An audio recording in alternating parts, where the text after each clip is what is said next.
As you know, I was 6 years old and not really understanding what was going on around me at the time. I had already attended school for kindergarten and a couple of months of first grade. So this wasn't like my first day of school. But this was my first day, attending an integrated school, supposedly. And I say supposedly because the minute I got inside of the building, parents rushed in and they took their kids out.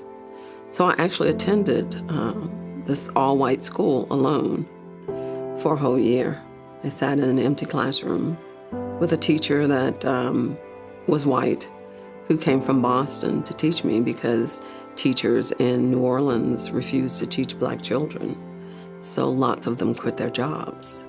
So this woman came from Boston to teach me, and it was just her and I for the whole year in an empty school building and in an empty class.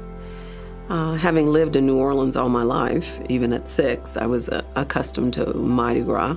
It's something that we participated in every year. So I remember being in the car with federal marshals. I had to be escorted to school every day by marshals. And when we would turn the corner in front of my new school, there were lots of people standing out in front, and they were protesters. I didn't realize that. I thought I'd stumbled onto a Mardi Gras parade. So that's important for me to point out because I want people to understand that, what was going on in my mind at 6 years old is probably the exact same thing that would go on in the minds of all of our 6-year-old kids.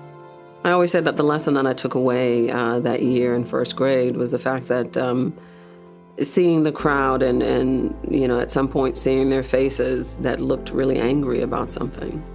I couldn't really put my finger on what it was. I had no idea that it was, it had to do with me and the color of my skin, but I could tell that they were upset about something.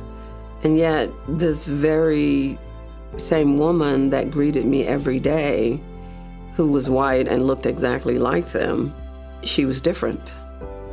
So I knew at that point that even though she looked like them, that she wasn't like them. And I always like to say that I think what she did is she showed me her heart. It was what was inside that mattered. And I could tell that even though they looked alike, they were very, very different. And I think that is the lesson that I learned, was the same lesson that Dr. King tried to teach all of us, that you can't look at a person and judge them by the color of their skin, but by the content of their character.